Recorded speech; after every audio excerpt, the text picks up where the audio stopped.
4 de junho. E meio do ano já é. Ixi, já. Bom, vamos lá. Iniciamos as nossas transmissões aqui direto da... Tô brincando, gente. Tem que ouvir. Bom, hoje nós vamos começar uma nova apostila.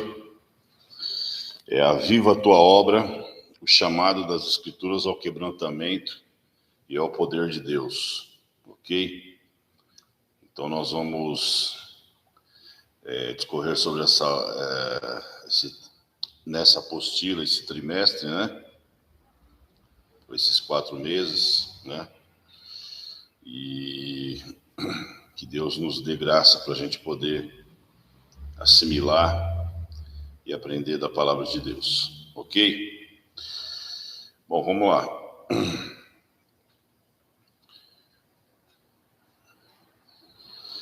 Vamos orar? Deus, nós queremos te agradecer por mais uma manhã, estarmos reunidos na tua casa, Senhor, para aprender a tua palavra. Pedimos a ti, Senhor, que o Senhor nos dê a unção, o poder necessário do teu Espírito Santo, para que a gente possa entender, compreender a tua palavra, mas não somente isso, Senhor, mas que nós possamos colocá-la em prática também, em nome de Jesus. Deixa eu fazer uma gambiarra aqui. Melhor para mim, para todo mundo. Vamos para o chão.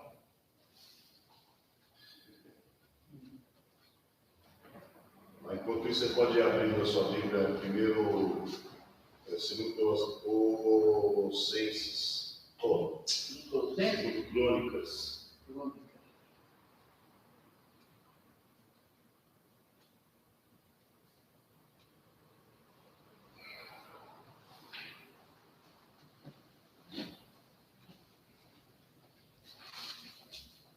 Segundo Crônicas, capítulo 7.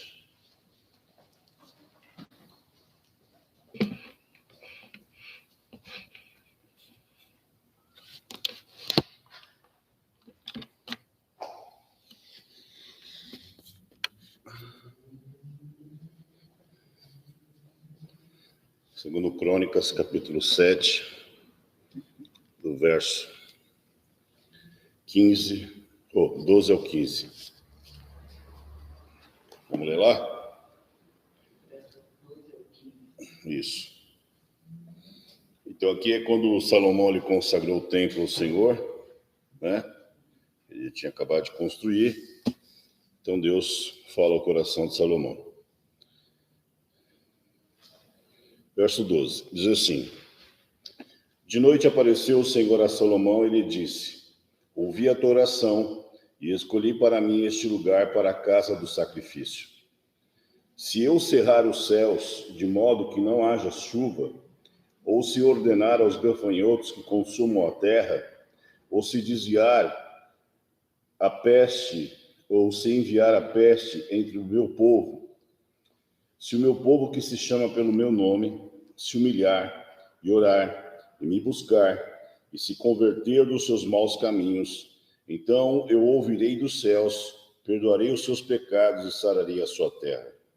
Estarão abertos os meus olhos e atentos meus ouvidos à oração que se fizer neste lugar. Ok? Agora pula para Ageu, capítulo 2. Ageu, capítulo 2, do verso 5 ao 9.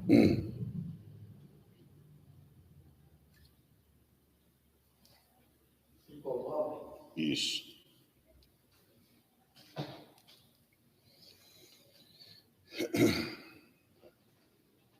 Ageu 2, do 5 ao 9.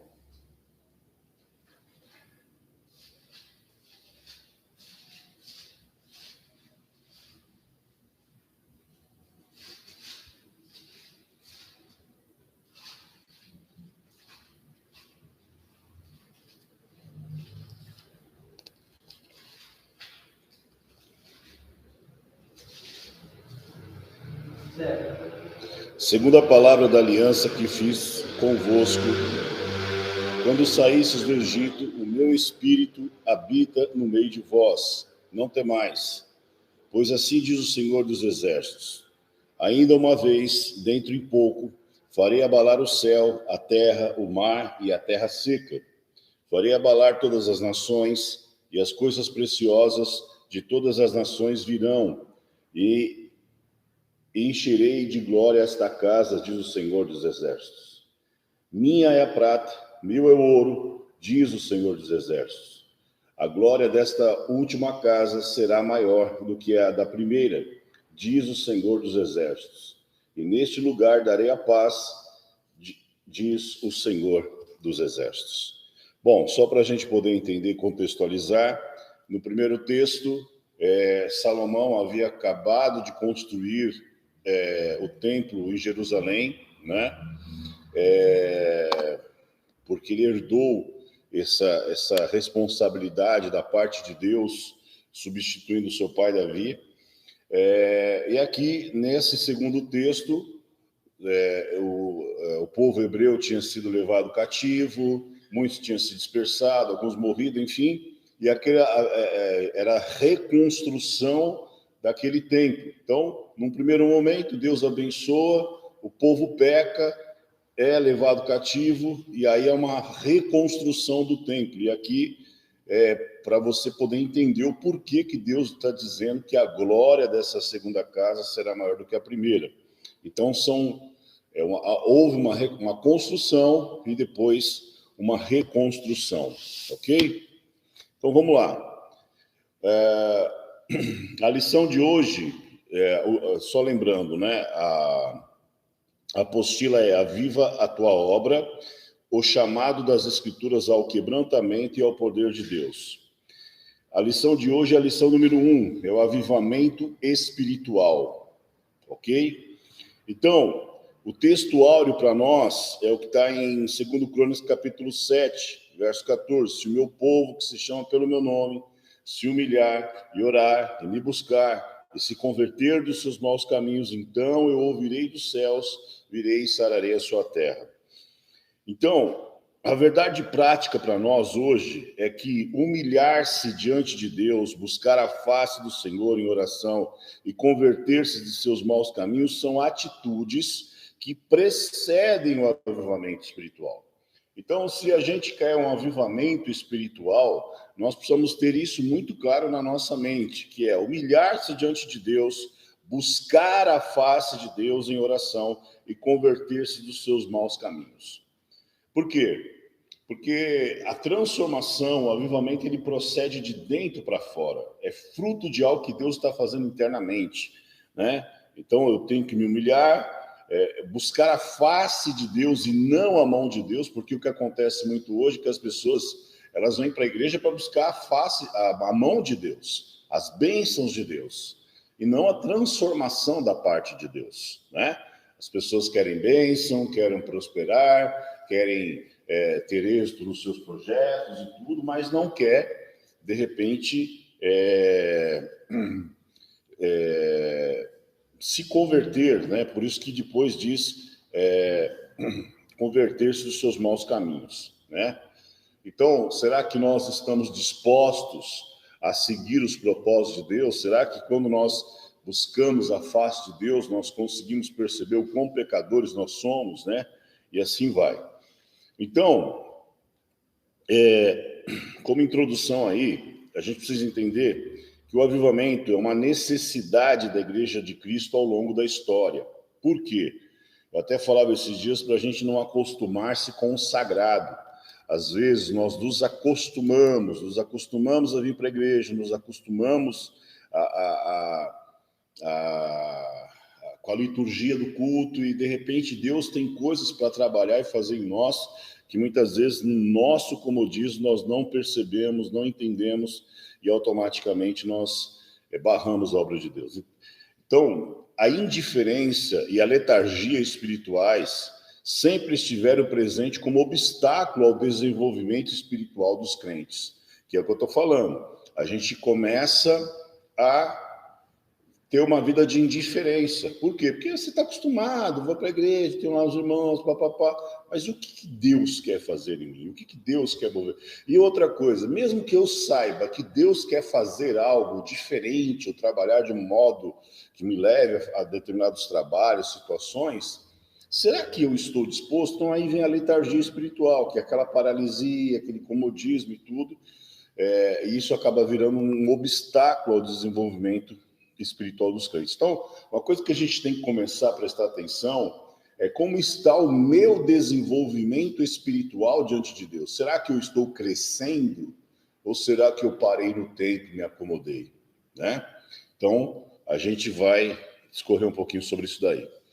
Então, os objetivos da lição é conceituar avivamento, elencar as condições para um avivamento espiritual e justificar a necessidade de um avivamento espiritual, tá? Então, qual seria a motivação? Retornar aos princípios bíblicos que caracterizam a igreja primitiva, caracterizaram a igreja primitiva, deve ser uma busca constante. A gente fala muito da igreja primitiva, que é um exemplo, tudo, mas nós temos que buscar isso. Nós temos que nos colocarmos realmente diante de Deus para obter essa realidade sobre a nossa vida e a nossa igreja, ok? Então, isso passa por uma vida cristã com mais fervor espiritual, amor a Deus pelas pessoas e pela Bíblia. Então, se eu sou um cristão, eu preciso parar para pensar, né? Eu estou tendo fervor espiritual, eu estou amando a Deus de fato, eu estou tendo amor pelas pessoas e pela Bíblia, né? Eu até fiz um vídeo esses dias falando do talher, né? Que a pessoa estava reclamando da igreja, distante da igreja, aí o pastor vai lá visitar, ela põe lá um bolo para o pastor comer, o pastor pede um talher, uma faca e um garfo, ele pega a faca, coloca dentro da Bíblia e fala assim, ó, eu não trouxe minha Bíblia, empresta a sua Bíblia para eu poder te dar uma palavra. E aí ele vai, coloca aquela faca dentro da Bíblia, né? E vai embora. E a mulher fala assim, caramba, o pastor foi embora, levou meu talher, ele roubou, por isso que eu não vou mais mesmo para a igreja, que não sei o quê, bababá, bababá. Passados os dias, o pastor liga. E aí, irmão, como é que você está? Ah, foi bom você me ligar, você pegou meu talher, me roubou, que não sei o quê. Ele falou, não, pois é. Eu deixei o seu talher dentro da sua Bíblia. Ou seja, sinal de que ela não estava lendo Bíblia. Então, não adianta reclamar da igreja, das pessoas, que a igreja tinha que ser assim. Não, o problema está em nós, né? Amor pelas pessoas, né? Crente que não ama, mas às vezes o amor não é só, eu vou orar por você, vamos orar por você. Às vezes você tem que estar junto, às vezes você tem que abraçar, às vezes você tem que ir lá, olhar no olho. Essas coisas são necessárias. E amor pela Bíblia, né? Então, como está? A gente precisa se questionar como está o nosso nível de relacionamento vivo com Deus. Ou o nosso relacionamento está aquele relacionamento estático, que não muda, que não se desenvolve. Uma pergunta que eu sempre faço para as pessoas, qual foi a última vez que você chorou diante de Deus? Né? Não somente na igreja, mas você sozinho com Deus, na sua oração, na sua devocional, porque tem momentos que o Espírito Santo ele te pega, né? Então essas coisas a gente precisa se questionar. Então, aplicação, a conclusão da lição, aplicação. Após conceituar avivamento, sua condição para acontecer e afirmar a sua necessidade hoje, é importante que a gente reflita a respeito das nossas vidas, de acordo com os assuntos tratados nessa aula, tá? Então, eu preciso me questionar, sou um crente avivado? Estou disposto a reconhecer a necessidade de um avivamento? Desejo isso? São coisas que precisam ter uma escala de entendimento e responsabilidade e comprometimento. Por quê? Eu preciso ser honesto, sou uma pessoa avivada, né? Estou disposto a reconhecer a necessidade, porque às vezes eu não estou afim de querer saber desse tipo de problema. Porque às vezes, e aí eu percebo muitas vezes, com 30 anos, 31 anos de conversão, que às vezes o crente ele não quer muito saber de certas coisas para não ter compromisso, responsabilidade. Porque a partir do momento que ele sabe, ele. Não. Deixa eu aqui quietinho no meu canto, né? E eu desejo isso, porque se eu desejo isso, eu vou ter que pagar um preço, vou ter que buscar mais, vou ter que me colocar mais, vou ter que me humilhar, se converter. Isso também é um problema, porque às vezes as pessoas sabem que tem erro, tem problema, está errado, precisa mudar, mas ela não quer mudar, né? Então são situações que a gente precisa compreender. Então, vamos lá.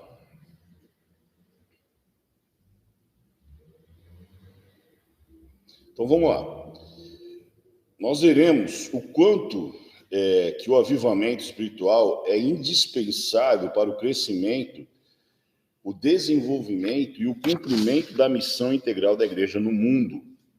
Porque a igreja, para ela fazer todas essas coisas, ela precisa ser uma igreja avivada, né? E quando eu falo igreja, não é aquela coisa de vir para o culto e todo mundo, não. É eu ser avivado, é eu estar disposto.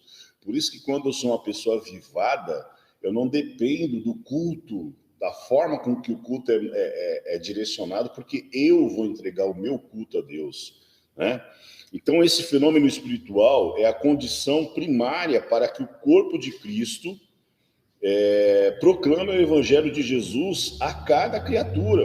Porque se eu não tiver esse avivamento, eu não vou ter essa disposição de falar da palavra de Deus para as pessoas. Então, a gente vai perceber que o avivamento espiritual, mais do que movimentos ocasionais, é uma necessidade permanente para a igreja enfrentar os desafios atuais. Você pode perceber, na sua caminhada cristã, às vezes até mesmo dentro da igreja que você está, tem momentos que você está, pô, não sei o quê, vamos lá, tal, não sei o quê, de repente você esfria. Aí vem um problema ou outro, vem uma situação difícil na igreja, porque é o que eu falo, onde tem gente, tem problema, a igreja é cheia de gente. Então você vai enfrentar problemas. Então é justamente talvez nessa hora que você tem que estar avivado para você falar, peraí, o Deus que me fez passar por isso, ele vai fazer a gente superar essa situação. E dentro desse contexto, por exemplo, por que os problemas hoje, você pode ver que a maioria dos problemas das igrejas hoje são relacionamento, falta de perdão, as pessoas não se perdoam. Então, por que eu não consigo perdoar? É justamente porque eu não sou uma pessoa avivada. Porque se eu for uma pessoa avivada, eu vou entender que aquela situação, eu vou liberar perdão. Eu vou compreender as deficiências e a falha do meu irmão. Você entende? E eu vou liberar perdão mais facilmente. Por quê? Porque eu vou estar na dependência do Espírito Santo. Então, quando a gente não está na dependência do Espírito Santo, querendo fazer a obra de Deus na força do braço, nós vamos ter dificuldade. E o avivamento não estará presente em nós, tá? Então, vamos lá. Primeiro ponto aí, o que é avivamento espiritual? Ok? Em primeiro lugar, avivamento espiritual. Em primeiro lugar, o avivamento espiritual é uma intervenção de Deus. Tem que ficar claro. O avivamento espiritual é uma intervenção de Deus. Ou seja, isso não depende só de mim. Depende da minha entrega a Deus. Agora, para eu ser avivado, depende de uma intervenção de Deus na minha vida. Ok? Então, se não tiver uma intervenção de Deus, não adianta de nada. É por isso que Paulo, Jesus e Isaías, cita Isaías, falou assim, esse povo me louva com os lábios, mas o seu coração está longe de mim. Porque Deus ele tem a capacidade de olhar o coração. Então, se ele vê um coração sincero, contrito, quebrantado em sua presença, ele vai intervir. Agora, se eu quero ser uma igreja da moda, se eu quero ser uma igreja que demonstre, que queira parecer ser, mas de fato, o seu coração está longe de Deus, porque Deus não trabalha com ações, Deus trabalha com intenções. Então, eu preciso colocar o meu coração diante de Deus. Então, a primeira coisa que eu preciso entender, o avivamento espiritual é uma intervenção de Deus. Só tem início, Presta atenção no que eu vou dizer agora. Quando o Espírito Santo encontra espaço no coração de uma pessoa, de um grupo, de uma cidade e de uma nação. Então, veja só. Como está o meu coração? O meu coração está ocupado por uma série de coisas que não são Deus. O meu coração está... no meu coração, Deus encontra espaço para habitar. No meu coração, Deus encontra lugar no qual Ele possa falar. Porque às vezes, irmãos, eu posso estar na igreja, num movimento tremendo, mas o meu coração está tão cheio de tanta coisa que Deus não encontra espaço para agir. Você entende? E isso também está relacionado a um grupo, ou seja, uma igreja, um grupo familiar, enfim, a uma cidade ou uma nação. Porque, veja só, se você for ler a história da Rua Azusa, começou com um pastor que estava lá, começou a orar, juntar gente, o povo tudo quebrantado, a ponto de aqueles algozes, porque eles eram, a maioria era negro, né? Aqueles algozes, aqueles homens brancos, aquelas mulheres brancas que muitas vezes subjugavam eles, começaram a ser irmãos juntamente com eles. Imagine, você está dentro de uma igreja onde aquelas pessoas que um dia te humilharam viraram seu irmão dentro da igreja juntamente com você. Então isso só pode ser o quê? Uma intervenção do Espírito Santo no coração das pessoas. O que diz lá em Apocalipse 3:20? Eis que estou à porta e bato. Se ele me ouvir, eu entrarei, serei com ele e ele comigo. Então, às vezes Deus está falando, Deus está trabalhando, Deus está ministrando, Deus está querendo fazer, Deus está querendo agir. Porque às vezes a gente ora demais, irmãos, mas não ouve Deus. E isso é um problema, né? E mais ainda, quando uma igreja local volta-se para Deus, buscando de maneira humilde para que Jesus possa transformar a realidade espiritual. Então, o que a igreja tem que fazer? É se voltar para Deus. O bicho está pegando, tudo está caindo pelas tabelas. E não, vamos orar. Agora é hora de orar. Não é hora de desistir. Não é hora de sair da igreja. Não é hora de se distanciar. Não, agora vamos orar. Né? Vamos buscar a Deus em oração. Vamos nos humilhar na presença dele para que ele traga uma resposta para nós. Né? E o texto que a gente leu fala sobre isso. Então, dessa forma, as circunstâncias dessa vida externa também são transformadas pelo poder divino. Por quê? Porque antes de trabalhar no nosso exterior, Deus está trabalhando no meu interior. Então, tudo que vai acontecer no meu exterior é consequência daquilo que Deus está fazendo dentro de mim. Segundo lugar, a pré-condição para o avivamento. A Bíblia nos mostra que a situação de crise espiritual ou moral pode ser uma pré-condição para o avivamento. Por que acontece? Irmãos, entenda isso. Na alegria, nós muitas vezes não percebemos os problemas. Por exemplo, quem gosta de futebol, a maioria dos técnicos fala assim, as vitórias às vezes são enganosas, porque nas vitórias nós não percebemos os erros, mas nas derrotas sim. Então é mais ou menos a mesma coisa, né? Então, numa situação de crise espiritual ou moral, né? Aí é o momento de a gente buscar de fato o Senhor. E aí Deus pode promover um avivamento. Então, se você perceber, todas as vezes que Deus trabalhou no povo hebreu, no povo judeu, e trouxe transformações tremendas, o que antecedeu esses acontecimentos geralmente foram momentos de crise, momentos de distanciamento espiritual, momentos de falha moral do povo, às vezes da sua liderança, momentos em que eles estavam com o coração totalmente distante de Deus, mas aí se arrepende, reconhece o seu pecado, e aí Deus vem, intervém e promove um avivamento. E a igreja é a mesma coisa. Então, veja só, por exemplo, vou dar só um exemplo. O momento que nós estamos vivendo no nosso país, em que muitas coisas estão degringolando, em que muitos de nós entregamos, né? Meio que uma autoridade, e entendo o que eu vou dizer, idolatramos um homem, colocando sobre um homem toda a nossa crença. Não, nós tínhamos que estar orando por este homem, não colocando as nossas esperanças em função de um homem. Por quê? Porque aí Deus poderia intervir de outras formas. Então agora, mas agora está isso, está aquilo, está acontecendo isso, liberdade, então agora é hora de orar. Esse é o momento certo para a igreja buscar ao Senhor, para a igreja clamar ao Senhor, né? Muitas perseguições no mundo, muitas leis sendo criadas, muitas coisas acontecendo, as pessoas perdidas. Nossa, e agora? Será que Deus não está vendo? Não, Deus está vendo, mas Deus está esperando de nós o quê? A busca da presença dele para que ele possa agir, ele possa intervir. Ele é soberano para fazer independentemente de nós? Mas esse é uma pré-condição para a gente buscar, é uma crise espiritual. Nós estamos vivendo uma crise espiritual, nós estamos vivendo uma crise moral, porque a sociedade, se percebe que o certo tomou lugar do errado, o errado tomou lugar do certo.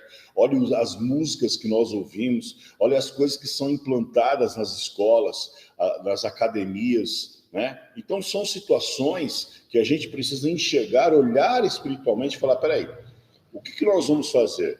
Antes de tudo, orar, buscar a presença do Senhor e clamar por esse avivamento, né? Então esse é o momento, essa é a pré-condição. Eu creio que o Brasil está numa pré-condição de fato para que haja um avivamento nesse país. Então, Deus disse ao rei Salomão, se eu cerrar os céus e não houver chuva, ou se ordenar aos gafanhotos que consumam a terra, ou se eu enviar a peste entre o povo. Então perceba que muitas vezes nós estamos lutando com Deus. Eu creio piamente, nós trazendo novamente para a nossa realidade Brasil, que Deus não permitiu o candidato X ganhar, porque senão a igreja seria mais idólatra ainda. Ela idolatraria este homem. E Deus não divide glória dele com ninguém. Então Deus não permitiu, que tudo está no controle de Deus, para que a gente possa entender. Então, o que ele está dizendo? Se eu cerrar, não é o diabo, é isso que as pessoas às vezes não entendem. Às vezes o próprio Deus, ele age tentando chamar a atenção do seu povo e tentando fazer com que o seu povo volte-se para ele. Então ele está dizendo, se eu, Deus, cerrar os céus, enviar os gafanhotos para que consumam a terra, ou enviar a peste entre o meu povo, quer dizer, tipo assim, vocês vão se voltar para mim? Aí ele completa. Aqui a crise está delineada em termos climáticos. Entretanto, ele também pode ser moral, político e econômico, afetando todas as áreas da vida de um indivíduo, de uma igreja local ou de uma nação. Porque essas coisas, elas vão afetar as nossas vidas. Deus está falando no aspecto climático, mas outras situações podem acontecer. A questão moral, política e econômica. Então, se você parar para pensar, o Brasil está sendo afetado por essas três coisas, questão moral, política e econômica. Então, o que a gente faz agora? Que o PT... Porque... Não, nós temos que nos voltarmos para Deus. Nós temos uma saída, temos uma resposta, porque lá o texto está dizendo assim, se nessas condições o meu povo se humilhar e me buscar, e se converter dos seus maus caminhos, então eu ouvirei dos céus, virei a sua terra, e perdoarei os seus pecados e sararei a sua terra. Então, o avivamento pode ser definido como o retorno aos princípios que caracterizam a igreja primitiva, né? É o retorno à Bíblia como nossa única regra de fé e prática. A igreja precisa se voltar para a Bíblia. Tem muita gente andando atrás de igreja modinha, igreja da parede preta, mas a Bíblia está sendo pregada nesse lugar, a Bíblia é ensinada nesse lugar. Você pode perceber, irmãos, muitas igrejas que são igrejas tradicionais abriram mão da escola bíblica, do ensino bíblico. Não tem mais nem culto de ensino, né? Então, é um povo pobre, que cheio de informação, mas de pouco conhecimento. Então, é o retorno à oração como a mais bela expressão do sacerdócio universal do cristão. Por quê? Porque na oração você intercede pelas pessoas também. O que nós fizemos sexta-feira, a intercessão, é você se colocar diante de Deus, clamando pelas pessoas, clamando pelo lugar que você mora, clamando pela situação que você está vivendo. É o retorno das experiências genuínas com Cristo, sem as quais inexistiria o corpo místico do Senhor. Nós somos o corpo de Cristo, então como que nós queremos ser o corpo de Cristo se não temos uma experiência, um relacionamento, uma ligação com a cabeça que é Cristo? Não tem nexo, né? É o retorno à grande comissão, cujo lema continua a ser até os confins da terra. Os crentes hoje são muito acomodados, eles não querem ter trabalho. A Bíblia diz assim, até os confins da terra, até onde eu te enviar. Deus hoje pode nos levar a situações, a lugares, e às vezes lugares que a gente não vai querer estar, mas é um lugar onde Deus quer que nós estejamos. O avivamento, enfim, é o reaparecimento da igreja como agência por excelência do reino de Deus. O que é uma agência? Aquela que intermedia.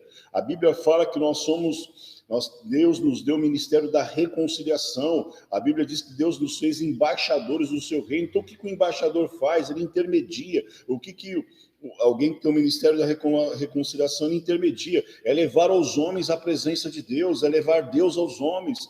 Isso não vai, essa ligação, esse encontro dos homens com Deus e Deus com os homens não acontecerá se a igreja não assumir a sua responsabilidade como agência do reino, né? Então, de acordo com Arthur Wallis, o avivamento é intervenção divina no curso normal das coisas espirituais. É o Senhor desnudando o braço e operando com extraordinário poder sobre santos e pecadores. Depois de haver reanimado tantas igrejas que jaziam à morte, Charles Finney já tinha condições de afirmar que o avivamento, ser o avivamento um novo começo de obediência a Deus, porque Charles Finney era um grande avivalista, era um homem de Deus que era usado em avivamentos, promovendo transformações profundas em lugares e igrejas. Charles Finney era um homem que tinha tanta intimidade com Deus que conta-se histórias que às vezes ele entrava numa fábrica, as pessoas começavam a clamar pela misericórdia de Deus, porque começava a ver um inferno abrindo debaixo dos seus pés. Então, por que nada disso acontece conosco? Por que a gente não tem essas... Por que a gente não busca, irmãos? A verdade é essa.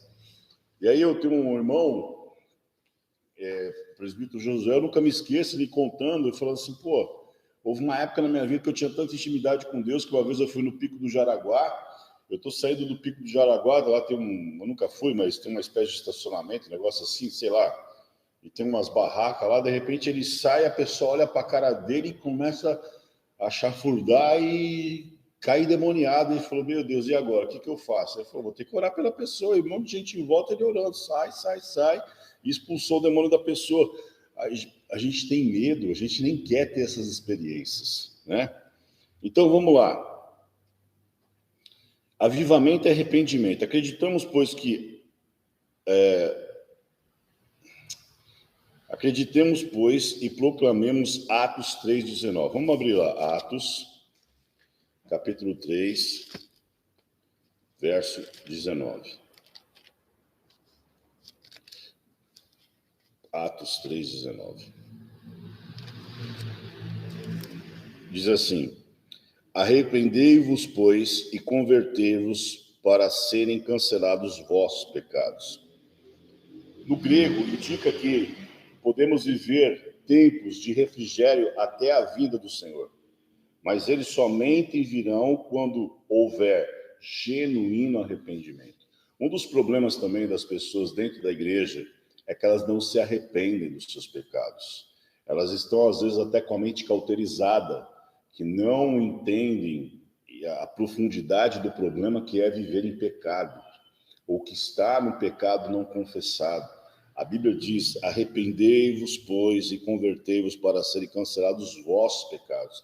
Por quê? Porque o pecado é um problema, ele faz separação entre nós e Deus. Então, voltemos à figura usada por Schaeffer. O que estamos fazendo para demonstrar nosso amor pelo nosso noivo celestial? De que estamos precisando nos arrepender? Será que eu e você não precisamos nos arrepender de algo? Né? A gente precisa se questionar sempre sobre essa questão. Então vamos lá. Segundo ponto, as condições para o avivamento espiritual. Em primeiro lugar, uma crise. A crise é uma condição perfeita para um avivamento espiritual. Pastor, a minha igreja está assim, está assado, que não sei o quê, papapá. Irmão, não saia, lute, ore a Deus, clame ao Senhor. Então, a crise é uma condição perfeita para um avivamento espiritual. Porque que diz lá o texto? Se o céu cerrar, se eu enviar os gafanhotos, quer dizer, uma situação de crise. Então, diante da crise, podemos observar vários comportamentos humanos. O que acontece numa crise? O medo, a revolta, a blasfêmia contra Deus e o próximo, o desespero e a tentativa de tirar a própria vida. Então, dependendo das circunstâncias, primeira coisa, o medo. Puxa, o que vai ser agora? A revolta. Então, de repente, acontece algo na nação, algo na igreja, algo na cidade, aí gera uma revolta, aquele sentimento, enfim. A blasfêmia contra Deus, porque você começa a culpar Deus de coisas que o homem que gerou, e o próximo, porque aí você começa a culpar Deus e o mundo, né, como diz o ditado, e o desespero, porque você começa a achar que não vai ter jeito, não vai ter solução, minha igreja, a minha família.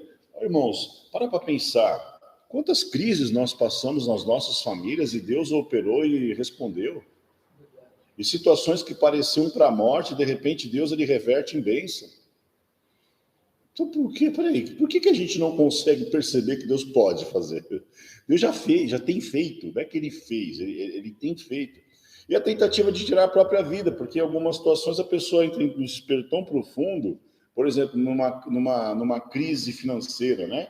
Quantas pessoas tiram a vida porque, de repente, a sua empresa entrou numa espiral de dificuldade tão grande que ele não consegue ver saída e suportar aquele momento e acaba tirando a própria vida. Então, contudo, a palavra de Deus pode mudar todo o rumo de uma crise. Por quê? Olha o que diz o texto.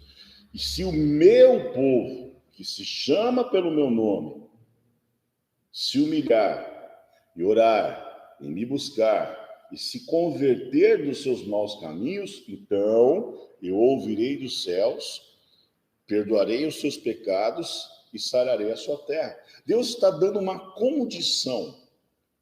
Se em meio à crise você agir dessa forma, eu vou ouvir dos céus, perdoar os seus pecados e sarar a sua terra. O que é a sua terra? Pode ser sua igreja, sua empresa, sua cidade, sua família, seu casamento, enfim.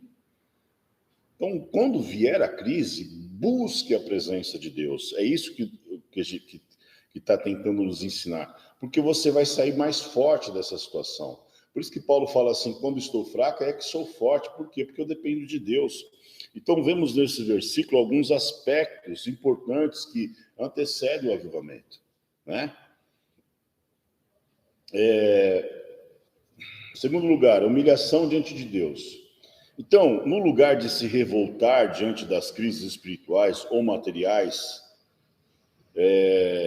que clamam por uma solução efetiva, a humilhação diante de Deus é a primeira condição para o avivamento espiritual acontecer.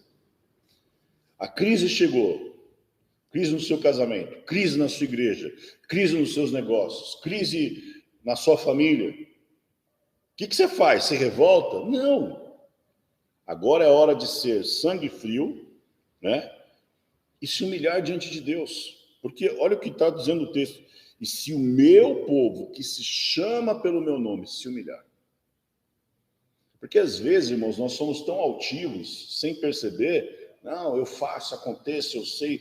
Você já percebeu que tem pessoas que têm solução para tudo? Não, eu sou uma pessoa boa, eu sou uma pessoa justa, eu sei, não sei o quê, papapá. Aí você fica olhando e falando, tá, mas a crise está aí, o que a gente faz? Então, beleza, eu sei que você possa, pô, eu até te admiro por tudo isso, mas e aí? Fazemos o quê? Não, pode deixar comigo, só que o tempo passa, você percebe que às vezes a crise só vai aumentar. Então, nessa hora, irmão, fala, Senhor, olha, pequei, tomei decisões erradas, e aí eu vou usar o meu exemplo. Eu estava numa situação, quem é daqui sabe, que eu estava achando que eu estava certo, de repente eu falei, peraí, mas isso, eu falei, poxa, eu preciso reconhecer que eu estou errado nesse ponto. Então, é se humilhar. E às vezes as pessoas não querem se humilhar, mas antes de tudo, diante de Deus. Foi aí que eu pedi perdão para Deus, tive que pedir perdão para a igreja, tive que pedir perdão para minha esposa, falei, estou errado, estou e tal, me perdoa, vamos zerar aqui. Por quê? Porque você precisa entender a situação. E se a situação muitas vezes está em crise, pode ter quase que certeza que o problema somos nós. Nós geramos aquela situação, né? Então, terceira coisa, orar e buscar a face de Deus. Sem oração, não há avivamento. Esquece, irmão. Deus não vai se mover se você não o buscar. E como que eu busco? Em oração. Sem a disposição dos crentes para buscar a face de Deus, o avivamento tarda e não chega. Não é que ele tarda, mas não falha. Ele tarda e não chega, né?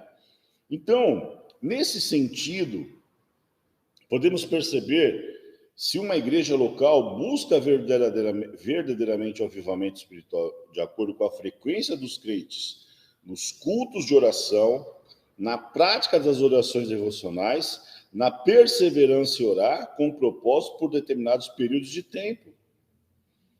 Então, é que eu falo, Charles Spurgeon diz assim, você vê a saúde espiritual de uma igreja pelo número de pessoas que estão no culto de oração. O culto de oração talvez devia ser mais importante que o culto de domingo. Mas é que o culto de domingo, você estava de folga, você vai para a igreja. Então, além de orar, o suplicante que busca a face do Senhor persevera mais para receber de Deus a resposta de sua súplica. A ausência dessa disposição perseverante é uma das razões pelas quais Deus não envia o avivamento em muitos lugares. Deus está pronto para agir, irmãos, mas Ele quer ver a nossa busca, Ele quer ver a nossa entrega, Ele quer ver a nossa perseverança, né? Então, o que o texto diz lá em Isaías? Meus ouvidos não estão tapados para que não possa te ouvir, e nem as minhas mãos encolhidas para que não possa te abençoar. Mas eu não vou fazer nada se você não me buscar. Quarto lugar, conversão sincera dos pecados, né? Então, se o meu povo se converter dos seus maus caminhos, peraí, pastor, mas Deus não me justifica? Sim, mas isso não quer dizer que no meio do processo você não peque. Então, se você peca e não se arrepende, você está travando Deus na sua vida. Simples assim. Então, não pode haver avivamento sem confissão de pecados, sem que deixemos os nossos maus caminhos e nos lancemos às misericórdias de Deus. Você pode perceber, muitos dos problemas de Israel foram momentos de pecado. Eles estavam tão arrogantes na sua espiritualidade que eles achavam que podia fazer e acontecer e Deus tinha que continuar abençoando. E muitas vezes nós pensamos dessa mesma forma. E não é bem assim. O pecado, ele traz consequências, e uma das consequências mais cruéis para a nossa vida é que ele nos separa de Deus.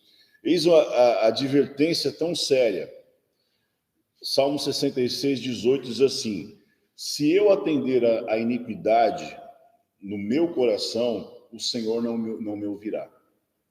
O salmista está dizendo, se eu atender a iniquidade no meu coração, o Senhor não me ouvirá. Então, peraí. Vou dar só um exemplo, tá? Se eu sou um homem casado, ou não casado, né? Mas vivo com o olhar na pornografia, você acha que Deus vai me ouvir? Não tem como, irmão. Então, se eu atender a iniquidade no meu coração, o Senhor não me ouvirá.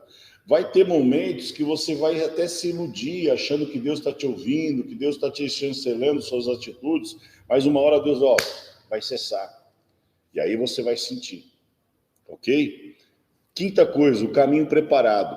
A crise pode ser a pré-condição para o avivamento espiritual, se nos humilharmos diante de Deus, se buscarmos mais a face do Senhor em oração, se decidirmos firmemente confessar os nossos pecados e convertermos-nos dos nossos maus caminhos, então o caminho está livre para o verdadeiro avivamento espiritual. Então, qual é o caminho? É o arrependimento, é a busca, é se humilhar diante do Senhor, é se colocar, se jogar na presença dele em oração. Esse é o caminho livre para verdadeiramente o avivamento espiritual acontecer na nossa vida. Terceiro ponto aí. Então, as condições para o avivamento espiritual passam por uma crise. Antes vem a crise, depois a humilhação diante de Deus, oração e busca da face do Senhor e arrependimento dos seus pecados. Tá? Então, é o caminho que nós trilhamos para o avivamento. Terceira coisa, a necessidade de um avivamento espiritual. A situação de Judá. Vamos entender aqui. Lembra que eu falei que no primeiro texto, Salomão tinha concluído o templo. Já no segundo texto, em Ageu, mostra que depois do povo ter voltado do cativeiro, houve uma reconstrução do templo. Então, a necessidade de um avivamento espiritual. Primeiro, a situação espiritual de Judá. Então, presta atenção.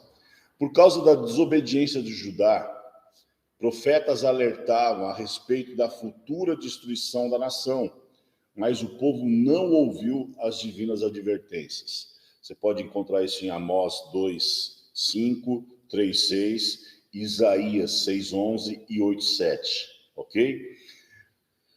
Então, o que Deus estava falando? Se vocês não se arrependerem, se vocês não se voltarem para mim, eu vou levar vocês cativos. Não é que o povo babilônico levaria. Deus só usaria aquele povo como instrumento. Mas, na verdade, quem iria promover isso era o próprio Deus. Por quê?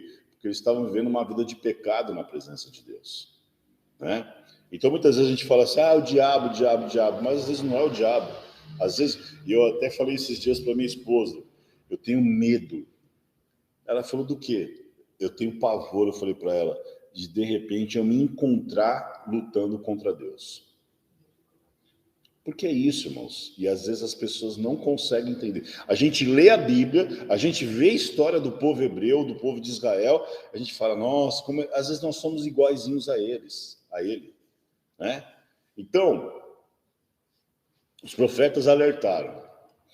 Então, a destruição do templo e morte. Por ignorar a voz do Senhor, o povo foi levado em cativeiro para a Babilônia. E o templo foi destruído. Quando Nabucodonosor vem, toma Israel, né? Destrói o templo, leva os utensílios embora. Além disso, 1/3, e aí isso se encontra lá em Jeremias. Jeremias falou assim, 1/3 vai ser levado cativo. O outro terço, né, vai morrer pela fome e pela peste. E um outro terço vai morrer à espada. Então é como se Deus dividisse em 3 a nação, 1/3 ele levaria cativo. Esses seriam os mais abençoados, os mais onde a misericórdia de Deus ainda agiria. O outro terço morreria de fome e peste. E o outro terço morreria à espada. Você pode encontrar isso lá em Jeremias, capítulo 38, 17 ao 19, e no capítulo 39. Ezequiel também falou sobre isso. B, o chamado para reconstruir o templo. Então, a vida espiritual do povo pós-exílio não era boa, pois ele não sentia falta do lugar da reunião para adorar ao Senhor. Porque, veja bem, olha como que nós somos ingratos. Eu vou falar nós, porque às vezes nós somos como o povo de Israel, como eu acabei de falar. Deus falou, vocês vão ficar 70 anos lá cativos. Só que eu vou trazer você de volta. Quando Deus trouxe o povo de volta, eles não deram importância ao templo, né?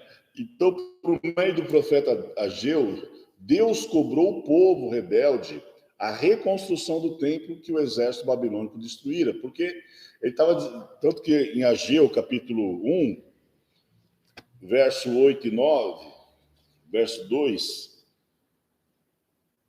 assim fala o Senhor dos exércitos, este povo diz, não veio ainda o tempo em que a casa do Senhor deve ser edificada. Ora, o próprio Deus os trouxe de volta, eles não iriam adorar a Deus? Então você percebe como que nós somos falhos na nossa compreensão das coisas de Deus? Veio, pois, a palavra do Senhor por meio do profeta Ageu. Acaso é tempo de habitardes vós em vossas casas apaneladas, enquanto esta casa permanece em ruínas? Por quê? Eles voltaram do cativeiro, o templo estava em ruínas, eles falaram, não é tempo de reedificar, não.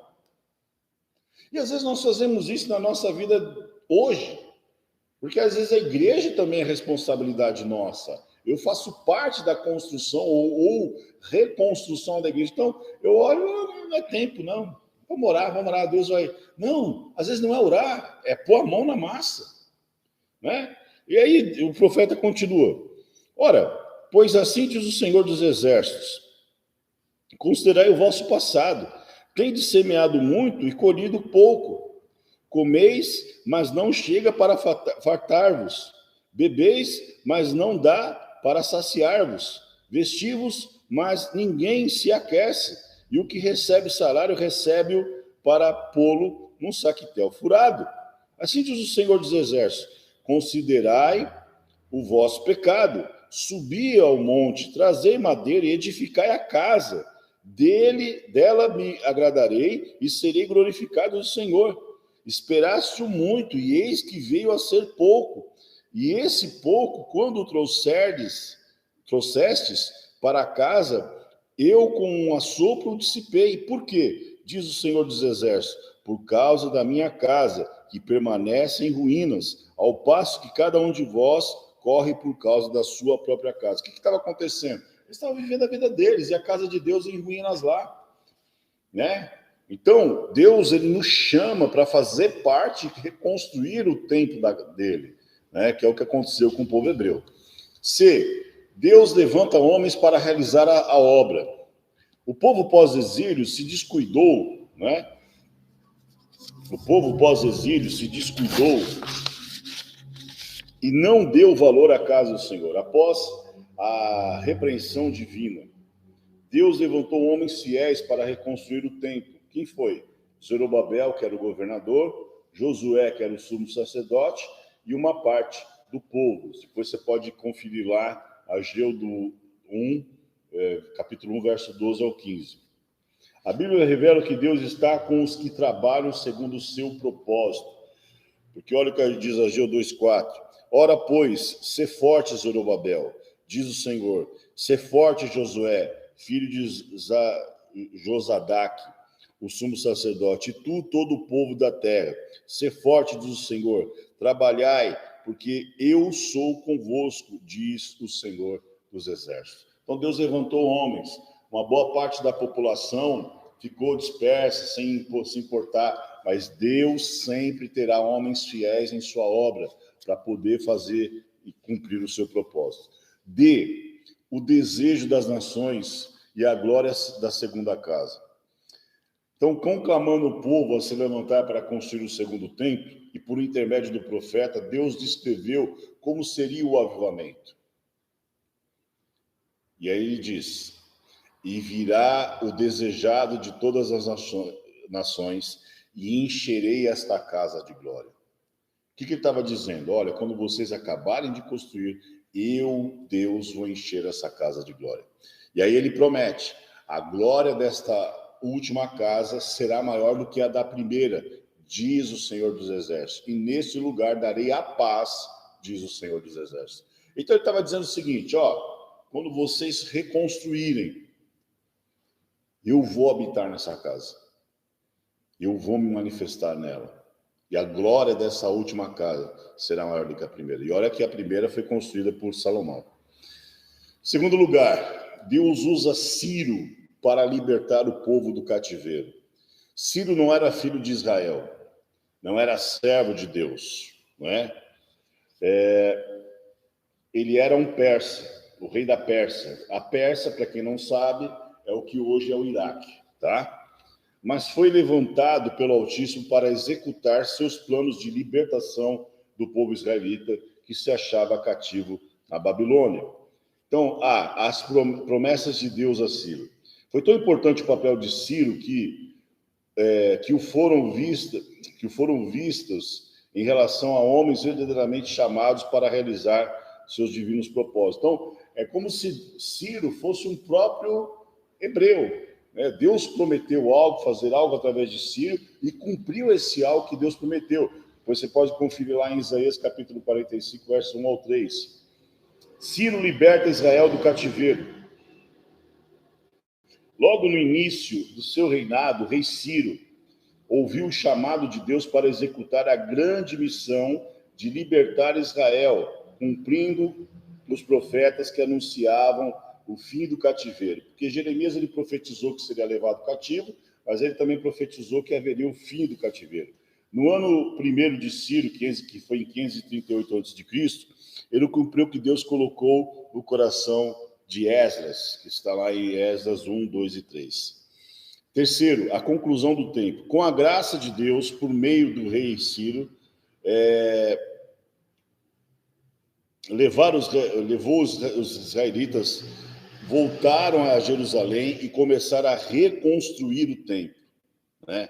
Então, em 520 a.C., o templo se encontrava em ruínas. Com a bênção de Deus, o segundo templo, ou seja, a segunda casa, foi concluída em 516 a.C. Assim, houve um grande avivamento como consequência da intervenção de Deus na história de Israel.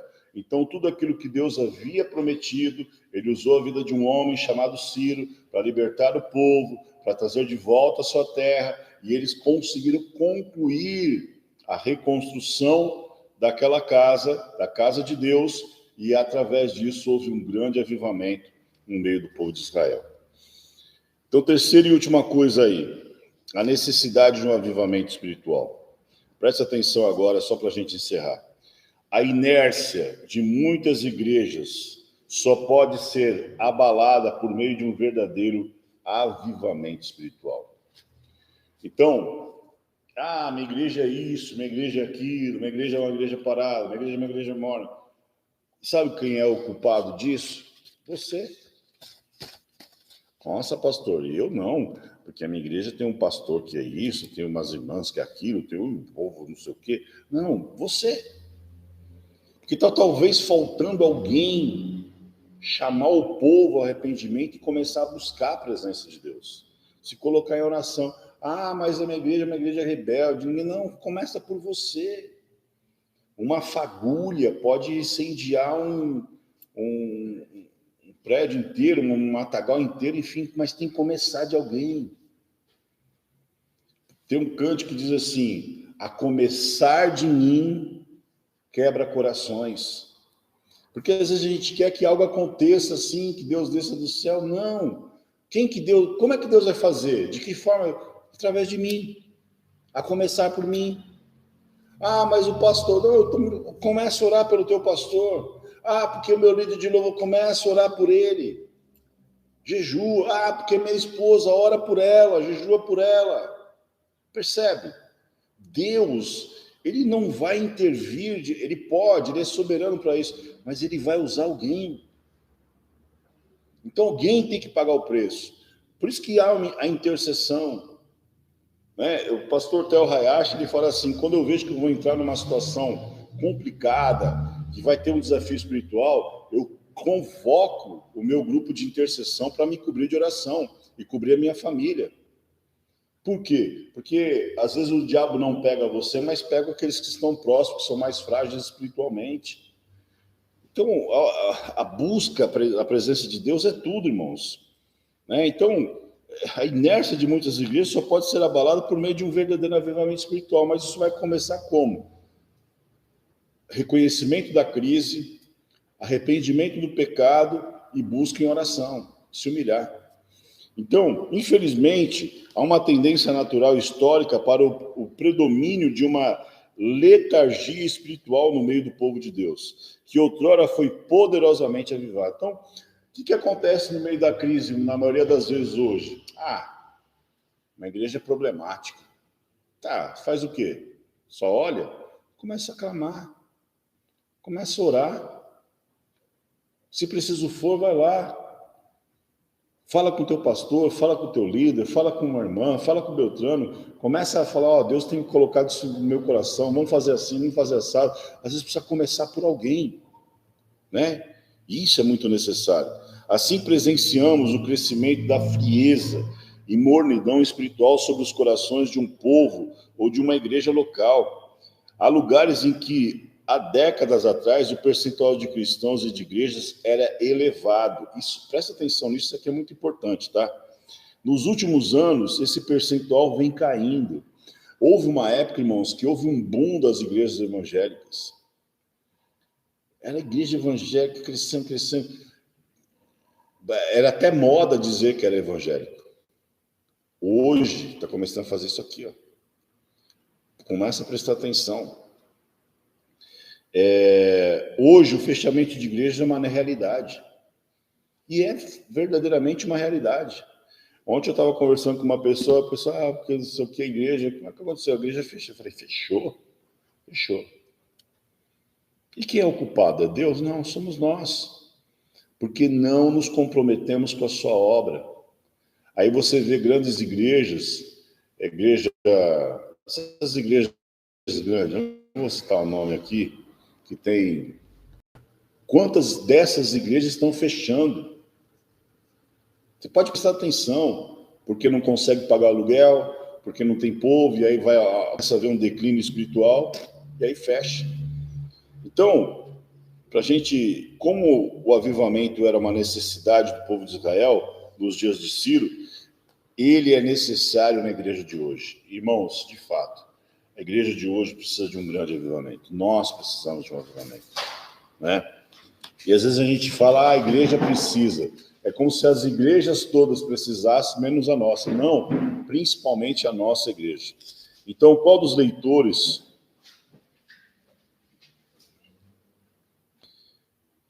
Qual de nós, leitores, tinha bastante conhecimento bíblico antes de aceitar o Senhor como Salvador e Senhor? A gente não tinha conhecimento bíblico. Ou quantos conheciam bem o Espírito Santo? A gente nem sabia o que era o Espírito Santo. Quando falava Espírito Santo para nós, a gente achava que era o estado lá da Capixaba. Assim também, grande parte das igrejas tradicionais são como os saduceus, quando os representantes desse grupo questionaram Jesus acerca da ressurreição, o mestre respondeu, errais não conhecendo as Escrituras nem o poder de Deus. Não é só conhecer as Escrituras, mas é conhecer também e experimentar e viver experiências do poder de Deus em sua vida.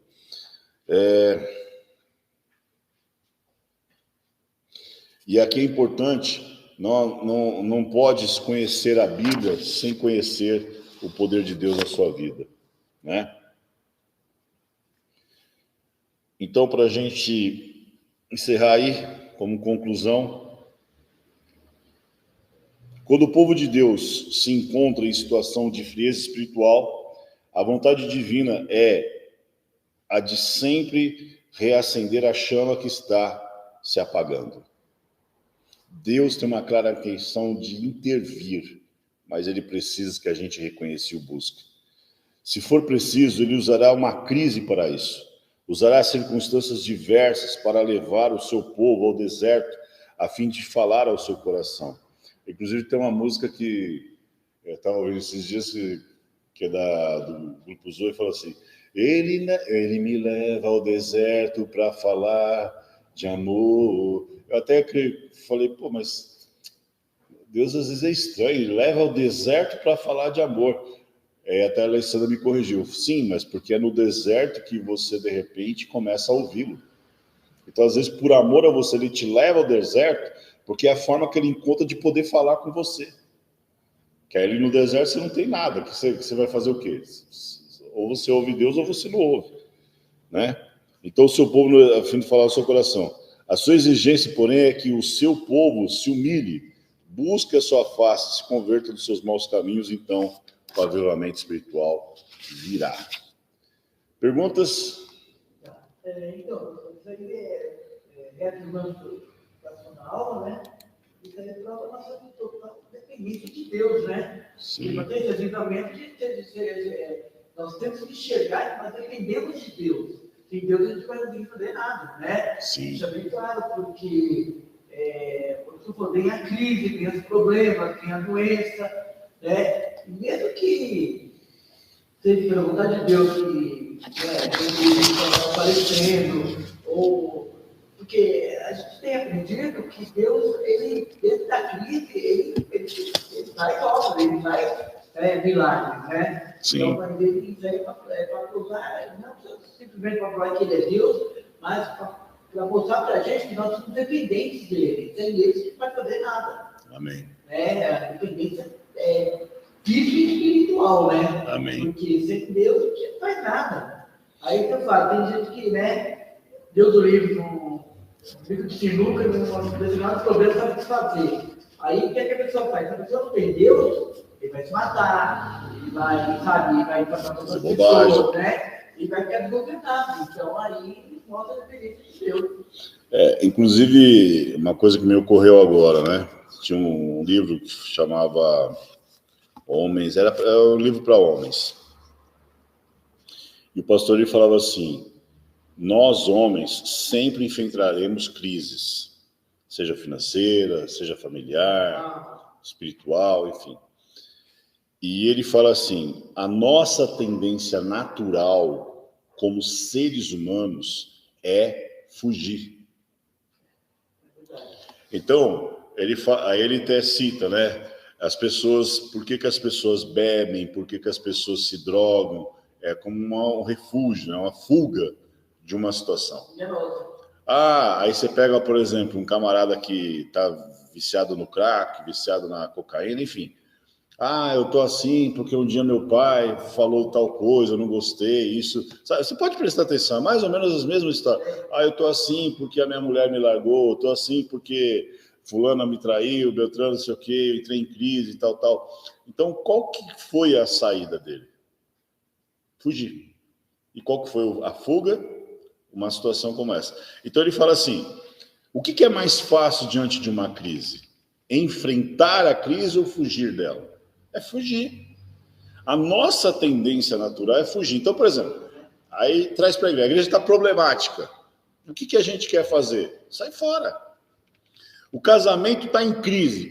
Qual que é a ideia que mais sonda a sua cabeça? Vou me divorciar. Você tem aquele amigo que, de repente, aconteceu um problema e entrou em crise.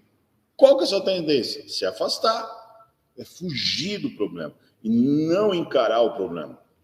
Então, o que Deus está nos ensinando hoje é o seguinte: em meio à crise, não fuja, me busque antes de tudo. Que aí entra o que você falou, a dependência. Porque eu olho para a crise, como é que eu vou mudar a igreja? Como é que eu vou mudar meu cônjuge? Como é que eu vou mudar aquele meu amigo que de repente me machucou, me magoou? E eu não consigo. Então, eu tenho que fazer o quê? Deus, E às vezes o problema não está na igreja, o problema não está no meu cônjuge, o problema não está no meu amigo, o problema está em mim.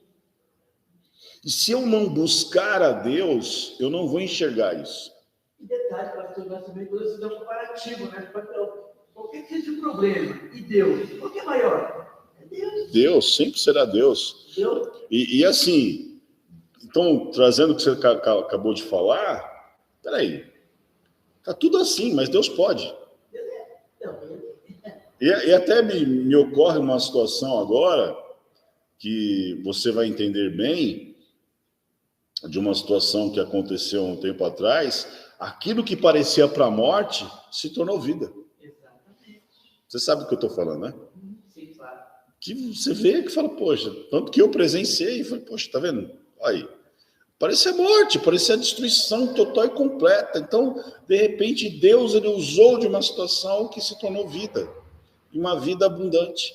Então, nós precisamos parar, desculpa a expressão, irmão, de frescura. Acho que esse que é o português. Porque aí, porque a igreja, porque o casamento. Não, vamos embora. Ó, bola no chão, como diz o outro. Deus, a situação é essa. Né? Então, por exemplo, na minha situação, em relação ao meu casamento, se eu não buscasse a Deus, se eu não estivesse em oração a Deus, o que teria acontecido? Talvez teria acontecido pior. E até mesmo em relação à igreja, porque eu tive que reconhecer uma situação no meu casamento, pedir perdão para a igreja de coisas que eu estava gerando, mas aí eu creio que agora Deus ele está intervindo, Deus está trabalhando, enfim, tudo isso Deus está falando lá. Se eu mandar a crise, aí se o meu povo, que se chama pelo meu nome, se humilhar, orar, e me buscar, se converter, é uma promessa de Deus, irmãos. E veja, é o que eu sempre falo, para encerrar. Todo mandamento de Deus é acompanhado de uma promessa. Porque Deus está dando um mandamento. Ó, se vocês fizerem isso, eu vou fazer aquilo. Pode prestar atenção. Todo mandamento de Deus é acompanhado de uma promessa. Amém? Vamos orar? Deus, nós queremos te agradecer por mais uma manhã estarmos reunidos, por cada vida que está aqui, cada vida que estará online, que acompanhará posteriormente, Pai. Pedimos a Ti, Senhor, que Teu Espírito Santo nos dê poder, unção e condição para colocarmos em prática tudo isso que nós aprendemos. Que em meio às crises e às guerras e dificuldades que nós tenhamos, que nós não tenhamos a tendência de fugir ou simplesmente se acomodar diante da situação e do problema, mas que a gente possa buscar a Tua face e possamos ver a Tua mão forte e poderosa, agindo em nosso favor e transformando aquela situação, Deus, em nome de Jesus, para louvor da Tua glória. Amém?